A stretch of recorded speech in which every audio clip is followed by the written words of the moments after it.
Radhe Radhe friends, आइए हम सब परिवर्तनी एकादशी की व्रत कथा सुनते हैं। कथा सुनने के लिए हम 1 लोटा जल लेंगे और हाथ में थोड़ा सा सफ़ेद तिल लेंगे। तिल ना हो तो आप फूल ले लीजिए, क्योंकि खाली हाथ कोई भी कथा नहीं सुननी चाहिए। तो हम हाथ में तिल लेकर कथा सुनेंगे। तो आइए हम कथा सुनते हैं।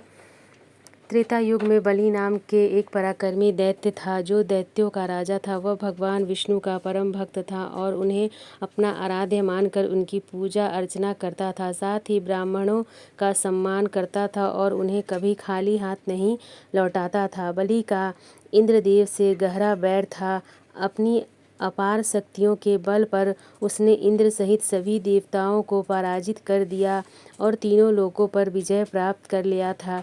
दैत्यों का बढ़ता हुआ साम्राज्य देखकर देवगण चिंतित हो उठे कि यदि ऐसा ही चलता रहा तो संपूर्ण पृथ्वी पर असुरों का राज्य स्थापित हो जाएगा। तब सभी देवता भगवान विष्णु की शरण में पहुँचे और उन्होंने रक्षा के लिए प्रार्थना की। भगवान विष्णु ने आश्वासन दिया कि वह दैत्य का संपूर्ण प्रभुत्व कभी स्वीकार नहीं करेंगे, क्योंकि इससे पृथ्वी का संतुलन बिगड़ जाएगा और हिंसा का बोलबाला हो जाएगा।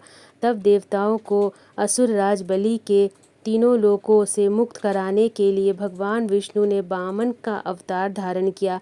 यह उनका 5वां अवतार था। वामन रूप में भगवान बलि के महल पहुँचे और उनके 3 पग भूमि मांग ली। बलि ने इसे सरल मांग समझकर स्वीकार कर लिया। दैत्य गुरु शुक्राचार्य ने समझ लिया कि यह कोई साधारण ब्राह्मण नहीं है, बल्कि स्वयं भगवान विष्णु हैं और वे बलि से संपूर्ण लोकों को दान में ले रहे हैं। उन्होंने बलि को सावधान किया, लेकिन बलि ने कहा, मैं वचन दे चुका हूँ और विष्णु को अपना आराध्य मानता हूँ, अतः अपने वचन से पीछे नहीं हट सकता।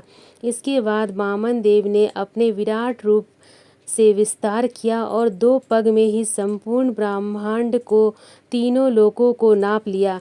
तब भगवान ने बलि से तीसरा पग के लिए स्थान पूछा। इस पर बलि ने विनम्र भाव से अपना सिर आगे कर दिया और कहा, भगवान आप तीसरा पग मेरे सिर पर रखिए। भगवान विष्णु ने तीसरा पग बलि के सिर पर रखा और उन्हें पाताल लोक भेज दिया और तीनों लोकों को वापस दिला दिया। इस प्रकार देवताओं का भय समाप्त हुआ और संसार का संतुलन पुनः स्थापित हो गया। मान्यता है कि परिवर्तनी एकादशी पर व्रत रखकर इस कथा को पढ़ने सुनने से वाजपेयी यज्ञ के समान पुण्य प्राप्त होता है और जीवन में हर प्रकार की सफलता मिलती है। परिवर्तनी एकादशी पर भगवान विष्णु जी की विधिवत पूजा करने के साथ साथ मंत्रों का जाप करना चाहिए। इसके साथ ही इस व्रत का अथवा कथा का अवश्य श्रवण करना चाहिए। हिंदू पंचांग के अनुसार प्रतिवर्ष भाद्रपद माह के शुक्ल पक्ष की एकादशी को परिवर्तनी एकादशी का व्रत रखा जाता है। इस साल परिवर्तनी एकादशी का व्रत 3 सितंबर 2025 को रखा जाएगा, जिसे पदा एकादशी, जल झूलनी एकादशी के नाम से भी जाना जाता है। देवशयनी एकादशी के अगले 4 महीने तक विष्णु भगवान योग निद्रा में चले जाते हैं, जो देव उठनी एकादशी तक चलती है। इसी बीच परिवर्तनी एकादशी के दिन भगवान विष्णु अपना करवट बदलते हैं। इस दिन विष्णु की विधिवत पूजा करने से हर दुख दर्द से निजात मिलता है। इस दिन भगवान विष्णु की विधिवत पूजा करने के साथ साथ चालीसा आरती के साथ साथ अंत में इस व्रत का पाठ अवश्य करना या सुनना चाहिए।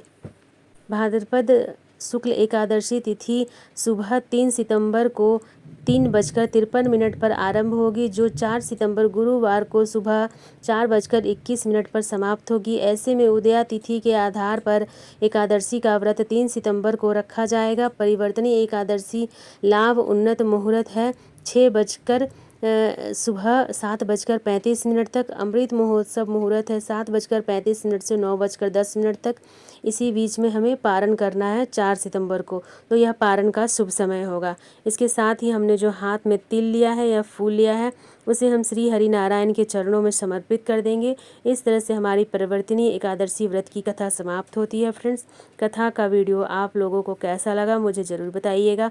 हम महिलाएं घर में 30 त्यौहार का व्रत कैसे करती हैं और सभी व्रत त्योहारों से जुड़े हुए कथा का वीडियो सुनने के लिए मेरे चैनल को सब्सक्राइब कीजिए और आप सभी लोगों का बहुत बहुत धन्यवाद। फिर मिलते हैं किसी अगले वीडियो में। फ्रेंड्स, राधे राधे। हम सभी लोगों का बहुत बहुत धन्यवाद। हम सभी अपने परिवार की और अपनी इच्छा की पूर्ति के लिए भगवान श्री हरि प्रार्थना करेंगे और सभी की इच्छाओं की पूर्ति हो, सभी की मनोकामना पूर्ण हो। इसी आशा के साथ हम अपना वीडियो समाप्त करेंगे। फ्रेंड्स, आप सभी लोगों का बहुत बहुत धन्यवाद। एकादशी का व्रत आप सभी लोगों को बहुत बहुत मुबारक हो। इससे हमें पता चलता है कि हम अपने अहंकार को त्याग कर ही भगवान श्री हरि के चरणों में अपना जगह बना सकते हैं। जिस तरह से राजा बलि का अहंकार नाश हुआ, इसी तरह से हम सभी को अहंकार को छोड़कर ही